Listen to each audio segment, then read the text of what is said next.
கடலைப்பருப்பே இல்லாமல் சூப்பராக ஒரு வடகரி செய்யலாம் வாங்க. மிக்சியில் உடச்சக்கடலை 2 கை, இஞ்சி 1 துண்டு, பச்சை மிளகாய் 1, பூண்டு 4 பல், சோம்பு கொஞ்சம், மஞ்சத்தூள் கொஞ்சம், உப்பு கொஞ்சம் போட்டு கொஞ்சம் கொரகொரப்பாக அரைச்சி எடுத்துக்கோங்க. ஒரு பாத்திரத்தில் அரைச்ச மாவை போட்டு அது கூட பொடியாக நறுக்கிய கொத்தமல்லி கொஞ்சம், புதினா கொஞ்சம் போட்டு மிக்ஸ் பண்ணி தேவையான அளவு தண்ணியை சேர்த்து வடை பதத்துக்கு பிசைஞ்சிக்கோங்க. இட்லி பாத்திரத்தில் எண்ணெயை தேய்ச்சி அதில் ரெடி பண்ணி வச்ச மாவை வடை மாதிரி தட்டி தண்ணி சூடானதும் 15 நிமிஷம் வேக வச்சுக்கோங்க. கடாயில் 100 ml எண்ணெயை ஊற்றி பட்டை 3, கிராம்பு 4, கடல்பாசி 1, பிரிஞ்சி இலை 2, சோம்பு 1 ஸ்பூன், வெங்காயம் 3, பச்சை மிளகாய் 3 போட்டு வதக்கி அதில் உப்பு 1/2 ஸ்பூன், மஞ்சத்தூள் 1/4 ஸ்பூன் போட்டு நல்லா வதக்கிக்கோங்க. வெங்காயம் நல்லா வதங்கினதும் இஞ்சி பூண்டு பேஸ்ட்டு 1 ஸ்பூன் போட்டு வதக்கி புதினா கொஞ்சம் போட்டு வதக்குங்க. அது கூட தக்காளி 3 போட்டு நல்லா குழைய வேக விடுங்க.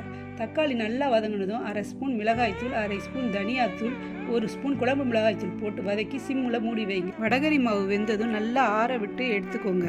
மாவு நல்லா ஆறுனதும் இந்த மாதிரி உதிர்த்து எடுத்துக்கோங்க. கடாயில் 2 ஸ்பூன் எண்ணெயை ஊற்றி அதில் 1/4 ஸ்பூன் மிளகாய்த்தூளை போட்டு அதோட ரெடி பண்ண மாவை போட்டு நல்லா பொறுன்னு இந்த மாதிரி வதக்கி எடுத்துக்கோங்க.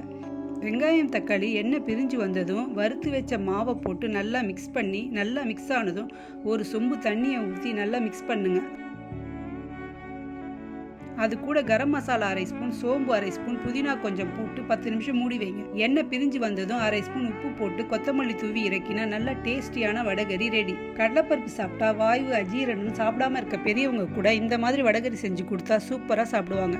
நீங்கள் சொன்னாதான் இது உடச்ச கடலைனே தெரியும். அந்த அளவுக்கு டேஸ்ட்டு சூப்பராக இருக்கும். கண்டிப்பாக ட்ரை பண்ணி பார்த்து கமெண்ட் பண்ணுங்கள்.